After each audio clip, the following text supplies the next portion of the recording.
what's good with y'all? It's your boy GTB Efficiency back in the building with another reaction video. This video is called Nobody Teaches This, How to Control the Distance Against Tall Fighters by The Next Punch. So definitely subscribe to them and check them out. I just decided to react to this because I'm a boxer myself. I'm definitely on the short side. You know what I mean? We ain't gotta get into my height, you know what I mean, necessarily. You know what I mean? Like we ain't gotta get into a nigga height. But I'm a shorter fighter. You know what I mean? A lot of times in the gym, I be sparring like taller guys, and like it's definitely techniques that you gotta use on taller fighters that they don't apply to everybody else. You know what I mean? But you gotta make special, you know, techniques to really hurt and win against a taller fighter, which I feel like they're gonna explain. So let's check it out. Everyone tells you the same thing when you're the shorter fighter. You gotta get inside. No kidding. But they never tell you how to do it without getting your head snapped back by a jab for 3 rounds straight. Here's the truth. Yeah. See, Reach advantage. if you dealing with a taller fighter that understand range, it's gonna be harder to like beat him because he gonna always like keep you a good distance away from him. You know what I mean? With his long arm reach and all type of shit. So yeah, that's gonna be difficult. Is a choice. It's not about how long their arms are, it's about who decides when the exchange starts. Yep. If you let control of the entry time, Um, if you were a shorter fighter, you gotta let the tall fighter go first. That's just like an unwritten rule when it comes to a shorter fighter fighting a taller fighter. Like you gotta let him go first. You gotta counter him. You gotta sneak in. Like you gotta go under his reach and all type of shit and sneak in. that long reach stops being a weapon and starts being a liability. Most short fighters lose the fight before they even throw a punch because they telegraph their entry. You step forward, they jab, you rush in, you eat across. The mistake isn't a lack of speed, the mistake is announcing your entry. Distance isn't measured in inches, it's measured in reaction time. If they have time to see you coming, you're in their range. If you've already arrived before they can process it, you're in yours. Your job isn't to be fast, it's to remove the warning signals. Yep. Tall fighters live off visual triggers: a shoulder twitch, a heavy step, or a sudden change in rhythm. If you move predictably, their brain maps your attack, but when you learn to steal time by hiding your movement, the entire map of the fight changes. The second biggest mistake: living in the mid-range. Mid-range is a tall fighter's paradise. Yeah, don't get mid range like that. You gotta get short range. You gotta get close range. Like you gotta smother their shots.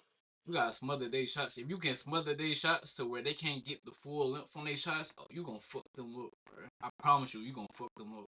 You gonna fuck any tall fighter up, bro.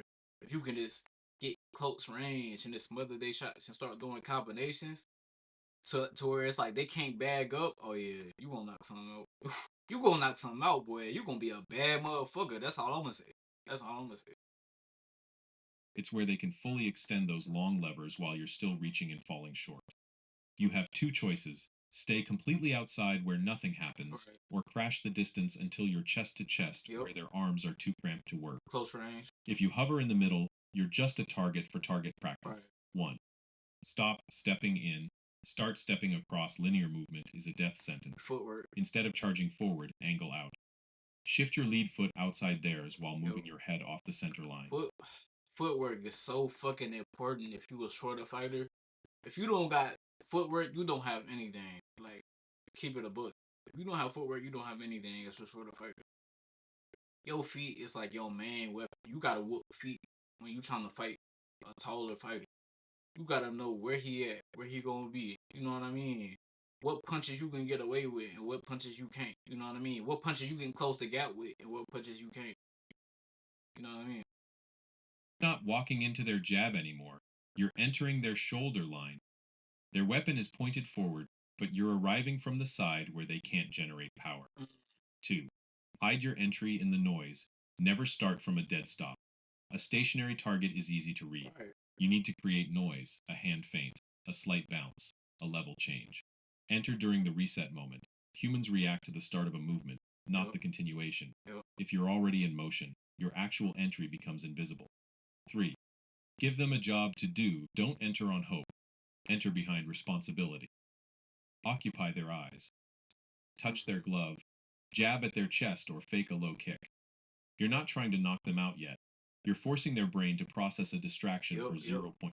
He talking about feints, you know what I mean? Like if you feint, you know what I mean, you make your opponent flinch, you know what I mean? Like you gonna constantly keep him guessing. Like is he gonna throw the punch or is he just gonna feint? And then you gonna see their reaction time. You gonna see everything. It's gonna expose a lot of it's gonna expose a lot of areas where you can really target.